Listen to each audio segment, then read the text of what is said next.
ಅವರು ಈ ಮಂಡ್ರು ಕಾಲೋನಿ ಅಂತ ಕರೆಯೋರು. ಮಂಡ್ರು ಅಂತ ಹೇಳಿದ್ರೆ ನಾಯಕರ ಜಾತಿನಲ್ಲಿ ಪ್ರಿಮಿಟಿವ್ಸ್ ಅವರೇ ಒರಿಜಿನಲ್ಲು. ನಾವು ಈ ಕೋತಿ ಮಂಗನಿಂದ ಮಾನವ ಹೆಂಗಾದ ಹಂಗೆ ಇವರು ಮಂಡ್ರಿಂದ ನಾವೆಲ್ಲ ನಾಯಕರಾಗಿರೋದು, ಗೊತ್ತಾಯ್ತಾ? ನಮ್ಮ ಇನ್ಸ್ಟಿಂಕ್ಟ್ ಅಲ್ಲಿಂದ ಇರ್ತದೆ. ಪಾಪ ಅವರು ವಿದ್ಯೆ ಇಲ್ಲ, ಬುದ್ಧಿ ಇಲ್ಲ. ಇವನೊಬ್ಬ ಹೆಂಗೋ ಓದ್ಕೊಂಡ್ಬಿಟ್ಟಿದ್ದ ಇವನು. ನಾನು ಇವನಿಗೊಂದು ಯಾವುದೋ ಕೆಲಸ ಕೊಟ್ಟೆ, ಇವನು 10 ದಿವಸ ಕೆಲಸ ಮಾಡಿದೆ, ಎಲ್ಲ ಹೊಡೋಗ್ಬಿಟ್ಟ. ತಿರ್ಗಾ ಆಮೇಲೆ ಬಂದ, ಇನ್ನೇನು ಮಾಡೋದು ಅಂದ್ಕೊಂಡು ತಿರ್ಗಾ ಅವನಿಗೆ ಅದೇ ಕೆಲಸ ಕಂಟಿನ್ಯೂ ಮಾಡಿಕೊಟ್ಟೆ.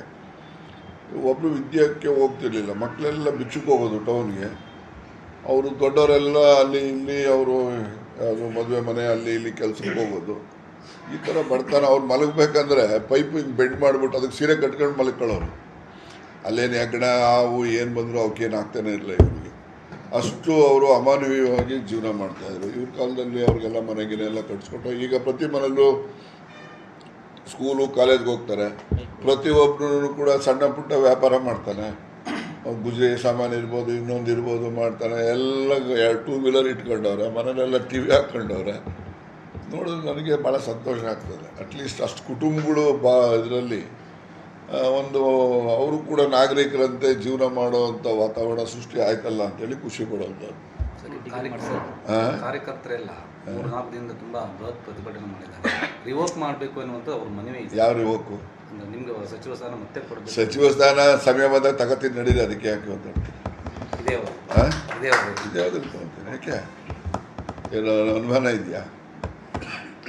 ನಾನು ನೋಡಿ, ಇದುವರೆಗೆ ನನ್ನ ಜೀವಮಾನದಲ್ಲಿ ಸಣ್ಣ ಹುಡುಗರಿಂದ ಚಿಕ್ಕ ಹುಡುಗರಿಂದ ಫಸ್ಟ್ ಸ್ಟ್ಯಾಂಡರ್ಡ್ ಹುಡುಗರಿಂದನೂ ಕೂಡ ನಾನು ಏನೇನು ಆಗಬೇಕು, ಏನು ಗಳಿಸ್ಬೇಕು ರಾಜಕೀಯವಾಗಿ, ಮತ್ತು ಯಾವ ಥರ ಇರಬೇಕು ನಾನು ಅಂತ ಅನ್ಕೊಂಡ್ಬಂದಿದ್ದೀನಿ. ನಮ್ಮ ಸ್ನೇಹಿತರುಗಳು ಹೆಂಗಿರಬೇಕು ಅಂತ ಅನ್ಕೊತಿದ್ದೀನಿ. ಅವೆಲ್ಲನೂ ಸಾಧಿಸಿದ್ದೀನಿ ಇದುವರೆಗೆ. ಇದು ಹೇಳ್ತಾ ಇದೆಯಲ್ಲ, ಇದನ್ನು ಸಾಧಿಸ್ತೀನಿ, ಏನು ತೊಂದರೆ ಏನಿಲ್ಲ. ಇದೇ ಕನ್ವಿನ್ಸ್ ಆಗ್ತಾರೆ ಅಂತ ನನಗೆ ವಿಶ್ವಾಸ ಇದೆ. ಯಾಕೆಂದರೆ ಅಲ್ಲಿ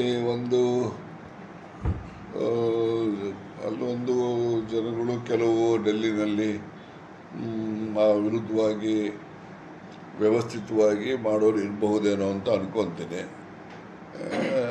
ನಾವು ವ್ಯವಸ್ಥಿತವಾಗಿ ಯಾರನ್ನಾದರೂ ಮುಗಿಸ್ಬೇಕು ಅಂತಲೇ ನಮಗೇನು ವಿದ್ಯೆ ಬರೋಲ್ಲ ಅಂತಲ್ಲ, ನಮಗೂ ಬರ್ತದೆ. ಆದರೆ ನಾವು ಮಾಡೋಕ್ಕೆ ಸಮಯ ಯಾಕೆ ವೇಸ್ಟ್ ಮಾಡಬೇಕು? ಅದಕ್ಕೆ ಅದೇ ಸಮಯ ಯಾರ ಜನಗಳಿಗೆ ಏನಾದರೂ ಒಳ್ಳೇದು ಮಾಡುವಂಥದ್ದಕ್ಕೆ ಉಪಯೋಗ ಮಾಡೋಣ ಅಂದ್ಕೊಂಡು ನಾನು ಸಮಯ ಯಾವುದಕ್ಕೆ ಉಪಯೋಗ ಮಾಡಬೇಕು, ಯಾವುದಕ್ಕೆ ಮಾಡಬಾರ್ದು ಅನ್ನೋದು ತೀರ್ಮಾನ ಮಾಡಿ ಒಂದು ಒಳ್ಳೆ ಕೆಲಸಕ್ಕೆ ಉಪಯೋಗ ಮಾಡೋಣ ಅಂತ ಇದ್ದೀನಿ ಅಷ್ಟೇ. ಕಾಣದ ಕೈ ಕೆಲಸ ಮಾಡೋದು. ಕಾಣದ ಕೈ ಕೆಲಸ ಮಾಡಿದೆ ಮತ್ತು ಹೆಂಗೆ ಏಕಾಏಕಿ ತೀರ್ಮಾನ ಬರಬೇಕಂದ್ರೆ ಏನಪ್ಪ? ಮುಖ್ಯಮಂತ್ರಿಗಳಿಗೆ ಗೊತ್ತಿಲ್ಲ. ಅವರು ಮನೆಯಿಂದ ವಿಧಾನಸೌಧಕ್ಕೆ ಬರೋ ಅಷ್ಟೊತ್ತಿಗೆ ನೀವು ಮಾಧ್ಯಮ ತೋರಿಸಿದ್ರು, ಕಾರಲ್ಲೇ ಬಾಗ್ಲಾಕೊಂಡು ಮಾತಾಡ್ತಿದ್ರಲ್ಲ, ಅದೇ ವಿಷಯ. ಕಾರಲ್ಲಿ ಬಾಗ್ಲಾಕೊಂಡು ಒಂದು 20 ನಿಮಿಷ ಕಾರಲ್ಲೇ ಮಾತಾಡಿದ್ದಾರೆ.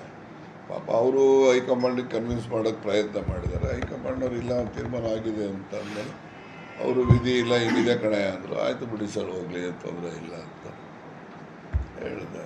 ನಮಗೇನೀಗ ರಾಜ್ಯದಲ್ಲಿ ಒಳ್ಳೆ ಸರ್ಕಾರ ಕೊಡ್ತಾರೆ, ಜನಪರವಾಗಿ ಕೆಲಸ ಇದೆ, ಗ್ಯಾರಂಟಿಗಳು ಇವೆಲ್ಲ ಜನಗಳಿಗೆಲ್ಲ ಮುಟ್ಟಿದ್ದಾವೆ. ಅಭಿವೃದ್ಧಿ ಕೆಲಸಗಳು ನಾವೆಲ್ಲ ನಿರೀಕ್ಷೆ ಮಾಡೋ ವೇಗದಲ್ಲಿ ನಡೀದೇ ಇರ್ಬೋದು, ಆದರೆ ಯಾವುದೇನು ನಿಂತಿಲ್ಲ. ಈಗ ಅವರು ಎಲ್ಲ ಕಡೆ ಹೋದಾಗ 500 ಕೋಟಿ 1000 ಕೋಟಿವರೆಗೂ ಕಾಮಗಾರಿಗಳನ್ನೆಲ್ಲ ಮಂಜೂರು ಮಾಡಿ ಅವಕ್ಕೆಲ್ಲ ಶಂಕುಸ್ಥಾಪನೆ ಮಾಡ್ತಾ ಇಲ್ವಾ? ಈಗ ನಮ್ಮಲ್ಲೂ ಕೂಡ ನೋಡಿ, ಕೆರೆಗೆ ನೀರು ತುಂಬಿಸೋದು 300 ಕೋಟಿ ಇದು ಕೆಲಸ, ಅದು ಈಗಾಗಲೇ ನಡೀತಾ ಇದೆ ನಮ್ಮಲ್ಲಿ. ಮತ್ತು ಈ ನಮ್ಮಲ್ಲಿ ಇಲ್ಲಿ ಅಮೃತ್ ಇದರಲ್ಲಿ ಮತ್ತು ಟೌನಲ್ಲಿ ರೋಡ್ಗಳ ಕೆಲಸ ಎಲ್ಲ ಶುರುವಾಗಿದ್ದಾವೆ. ಮತ್ತು ಹಳ್ಳಿಗಳಲ್ಲೂ ಕೂಡ ಎಲ್ಲೆಲ್ಲಿ ನಮ್ಮ ಗ್ರಾಮ ನಮ್ಮ ರಸ್ತೆ ಅದೆಲ್ಲ ಸ್ಕೀಮ್ಗಳು ಬೇರೆ ಬೇರೆ ಹೆಸರುಗಳು ಇಟ್ಕೊಂಡವ್ರೆ. ಹಳ್ಳಿಗಳಲ್ಲೂ ಕೂಡ ರಸ್ತೆಗಳು ಅವೆಲ್ಲ ಮಾಡ್ತಿದ್ದೇವೆ. ಈಗ ಸೋಮಣ್ಣ ಲೋಕಸಭಾ ಸದಸ್ಯರಾಗಿ ನಮ್ಮ ಪ್ರತಿನಿಧಿ ಆದ ಮೇಲೆ ನಮಗೆ ಸುಮಾರು ಈಗಾಗಲೇ ಒಂದು 18, 26, 20, 30 ಕೋಟಿಯಷ್ಟು ಕಾಮಗಾರಿಗಳಿಗೆ ಹಣ ಬಿಡುಗಡೆ ಮಾಡಿಸ್ಕೊಟ್ಟವ್ರೆ ಕೇಂದ್ರದಿಂದ. ಅಲ್ಲಿ ಮುದ್ದೇನಹಳ್ಳಿ ಹತ್ರ ಒಂದು ಬ್ರಿಡ್ಜು 18.5 ಕೋಟಿ, 18 ಕೋಟಿ 34 ಲಕ್ಷ ಏನೋ. ಇನ್ನೊಂದು 8 ಕೋಟಿ ಯಾವುದೊಂದು ಅಲ್ಲಿ ಒಂದು ಕಲ್ದೇವಪುರದ್ದು ಒಂದು ರಸ್ತೆ, ಇನ್ನೊಂದು 3 ಕೋಟಿ, ಇಲ್ಲೊಂದು 3 ಕೋಟಿ. 18, 30 ಪ್ಲಸ್ ಒಂದು 8, ಒಂದು 3, 29 ಕೋಟಿ ಅಷ್ಟಿದೆ. ಇನ್ನು 80 ಕ್ರೋರ್ಸ್ ಬರ್ತದೆ ನಮಗೆ. ಪಾಪ ಅವರೆಲ್ಲ ಕೆಲಸ ಮಾಡಿದ್ರೆ ನಾವು ಅವ್ರಿಗೊಂದು ಅಭಿನಂದನೆ ಹೇಳ್ಬಿಟ್ರೆ, ನಮ್ಮ ಕ್ಷೇತ್ರದ ಪ್ರತಿನಿಧಿಯಾಗಿ ಕೇಂದ್ರದಲ್ಲಿ ಸಚಿವರು